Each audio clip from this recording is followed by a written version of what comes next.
नमस्कार, स्वागत आहे तुमचं। आणि आज आपली रेसिपी आहे सहज सोपी बनणारी सिमला मिरची आणि बटाट्याची भाजी। टिफिनसाठी लगेच बनणारी आणि चवीलाही छान अशी चविष्ट असणारी अशी ही सिमला मिरची आणि बटाट्याची भाजी आज आपण बघणार आहोत। चला तर कृतीला सुरुवात करूया। तर इथे मी आता सिमला मिरची घेतली आहे, 4-5 अशी सिमला मिरची घेतली आहे। अगदी 2 माणसासाठी होईल इतकी ही सिमला मिरचीची भाजी आहे। तर त्यासाठी मी 5 अशा सिमला मिरची घेतलेल्या आहेत, चांगले असं स्वच्छ धुवून घेतले आहेत। आता आपण ह्याचे कटिंग करून घेऊया। तर ह्याच्यासाठी मी चौकोनी असे सिमला मिरचीचे तुकडे करून घेतलेले आहेत।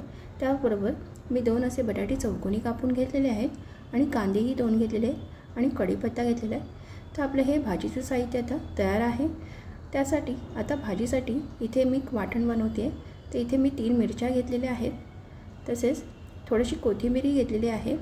तर मिरच्या आहेत त्या मी कापून घेतलेल्या आहेत। आता ह्यामध्ये आलं आणि लसूण टाकलेलं आहे, सुकं खोबरं टाकलं आहे 3 चमचे। इथे मी ओलं खोबरं नाही वापरते, सुकं खोबरं वापरते।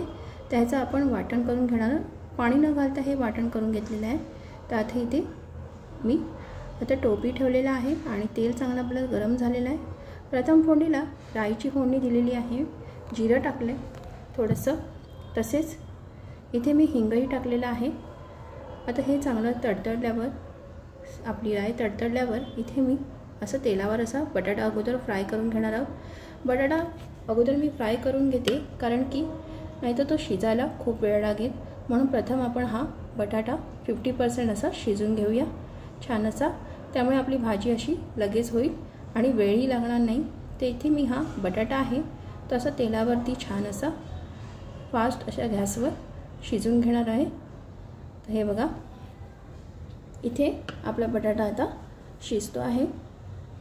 तर हे बघा, आता हा बटाटा 50% असा चांगला शिजलेला आहे।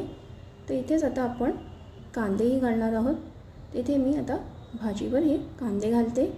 तर सिमला मिरची ही मी नंतर ॲड करणार आहे, कारण सिमला मिरची शिजायला वेळ लागत नाही आणि प्रथम आपण सिमला मिरची घातल्यावर सिमला मिरची खूपच शिजून जाईल, त्यामुळे मी सिमला मिरची नंतर ॲड करणार आहे।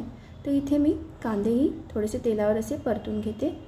तर चांगला आपला बटाटाही शिजलेला आहे, आता कांदाही शिजायला आपला वेळ लागणार नाही। तर कधी पण अशा भाजीसाठी आपण पहिला बटाटा शिजून घेणार, नाहीतर भाजी आपली ओलसर पडते। तर इथे आता कांदा थोडासा गुलाबीसर झाला तर आपण यामध्ये आता हळद मिक्स करूया, चांगलं असं मिक्स करून घेऊया दोन्ही साहित्य आपले। तर इथे मी कांदा आणि बटाटा चांगला असा हळदीवर परतून घेतलेला आहे। आता थोडंसं आपण आता सिमला मिरचीलाही यावर परतून घेऊया, हे बघा या पद्धतीने। तर इथे मी चांगलं असं मिक्सअप करून घेते सिमला मिरची। तर सिमला मिरची आपली शिजायला खूपच वेळ लागत नाही, ती पटकन अगदी शिजते। तर या भाजीवर मी आता कुठलंही झाकण न ठेवता आपण ही भाजी शिजून घ्यायची आहे।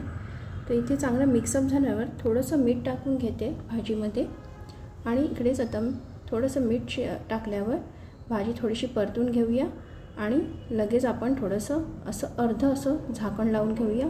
पूर्ण असं आपण झाकण लावून घेणार नाही आहे, झाकण लावून घेणार नाहीत, कारण की यावर आपल्याला अजिबात पाणी टाकायचं नाही आहे या भाजीमध्ये।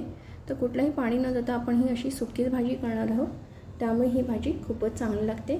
तर इथे थोडीशी आपण अशी अर्धशी दाटली मी ठेवून भाजी अशी शिजवून घेतलेली आहे। तर इथे चांगली भाजी अशी परतून घ्यायची। आता सिमला मिरची ही थोडी चांगली छान अशी शिजलेली आहे, हे बघा।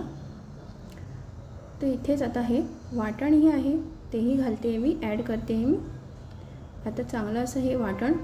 तर हे वाटण आहे ते अगदी मी असं सुकंच वाटलेलं आहे, अजिबात पाण्याचा वापर केलेला नाही आहे। तर इथे हे वाटण आहे ते आपण घातलेलं आहे। आता हे चांगलं असं आपण भाजीमध्ये मिक्सअप करून घेऊया। अशा पद्धतीने हे वाटण टाकल्यानंतर भाजीला एक चांगली अशी छान अशी चव येते।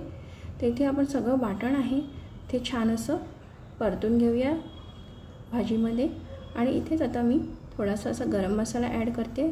इथे मी तिखट म्हणून मिरचीचाच वापर केलेला आहे, तर कुठलाही मसाला टाकत नाही आहे। हळद, मिरची आणि गरम मसाल्यावरच ही आपण भाजी केलेली आहे वाटण टाकून। आणि थोडंसं इथे भाजी झाल्यानंतर इथे मी थोडंसं लिंबू पिळते, त्यामुळे आपली भाजी छानच लागेल। आणि इथे थोडीशी चिमूटभर अशी मी साखर घालते, त्यामुळे भाजीला अशी छान अशी चव येते। तर ऑप्शनल आहे साखर टाकणं किंवा लिंबू टाकणं अगदी, तर तुम्ही हे साहित्य आहे ते अवॉइड केलं तरी चालेल। तर अगदी ऑप्शनल असे हे 2 साहित्य आहे।